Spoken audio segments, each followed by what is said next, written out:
4 anggota DPR yang pernah korupsi secara besar-besaran, ada yang bikin negara rugi sebesar 2,3 triliun. 1. Nyoman Damantara. Nyoman Damantara adalah anggota DPR RI periode 2014-2019, ia terlibat kasus suap pengurusan surat persetujuan impor dan terbukti terima uang sebesar 2 miliar. 2. Taufik Kurniawan. Mantan Wakil Ketua DPR Taufik Kurniawan terbukti bersalah karena terima uang 4,8 M dari hasil pengurusan dana alokasi khusus atau DAK, yang bersumber dari APBN Kebumen dan Purbalingga.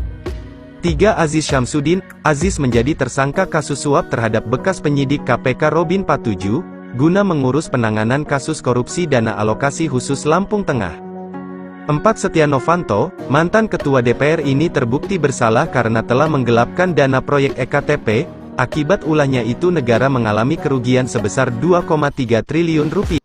Dalam hal penindakan, pemerintah antara lain telah dan akan terus melakukan pengejaran dan penyitaan terhadap aset-aset obligor BLBI yang tidak kooperatif. Aparat penegak hukum telah melakukan penindakan tegas terhadap sejumlah kasus mega korupsi seperti kasus Asabri dan Jiwasraya. Hal serupa juga akan dilakukan untuk kasus-kasus yang lainnya.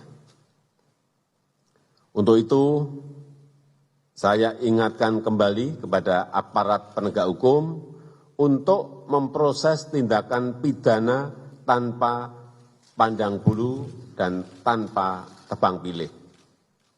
Pemerintah tidak akan campur tangan terhadap penegakan hukum, dan aparat penegak hukum harus profesional dan sesuai dengan hukum yang berlaku. Pemerintah mengikuti secara cermat beberapa survei sebagai bahan masukan untuk perbaikan, antara lain Indeks Demokrasi Indonesia, Indeks Persepsi Korupsi, Indeks Negara Hukum, Global Competitiveness Index, dan lain-lainnya. Dan indeks persepsi korupsi yang diterbitkan beberapa hari yang lalu menjadi masukan bagi pemerintah dan juga bagi aparat penegak hukum untuk memperbaiki diri. Untuk itu, saya mengingatkan kembali kepada seluruh jajaran pemerintahan di pusat dan di daerah untuk terus memperbaiki sistem administrasi pemerintahan dan sistem pelayanan publik yang mengedepankan transparansi dan akuntabilitas. Saya juga ingatkan kembali kepada jajaran aparat penegak hukum untuk menegakkan hukum yang seadil-adilnya tanpa pandang bulu dan tidak tebang pilih. Saya mendorong agar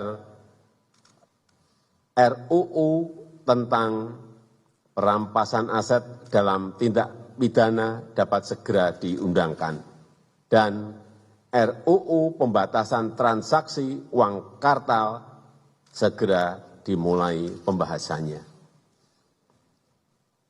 Dalam konteks hubungan antar negara, keketuaan Indonesia dalam G20 telah menyepakati bahwa agenda prioritas dalam pemberantasan korupsi akan terus dilakukan. Dan sebagai ketua ASEAN, Indonesia akan menguatkan komitmen pemberantasan korupsi dan penegakan hukum di kawasan. Saya tegaskan kembali, saya tidak akan pernah memberikan toleransi sedikitpun kepada pelaku tindak pidana korupsi. Saya rasa itu yang ingin saya sampaikan. Terima kasih. Wassalamualaikum warahmatullahi wabarakatuh. Berbagai upaya terus ditempuh Menko Polhukam Mahfud MD agar dapat segera disahkannya Undang-Undang Perampasan Aset. Sikap tersebut sebagai bentuk komitmennya dalam memerangi tindak pidana korupsi baik dari segi pencegahan maupun penindakan.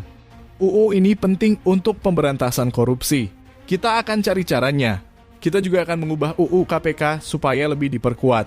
Tidak usah nunggu putusan pengadilan. Karena banyak perkara yang sedang berjalan, asetnya dialihkan. Jadi ambil dulu, ini ada dugaan tindak pidana. Ambil, kata Mahfud. Dirinya juga tak ambil pusing karena langkahnya itu membuat sejumlah pihak bahkan Presiden Jokowi sekalipun tampak kelimpungan. Padahal dulu DPR yang nantang-nantang kita, yuk kalau pemerintah mau sekarang ajukan, kami segera sahkan. Kami sudah ajukan sampai sekarang belum juga disahkan, tegasnya.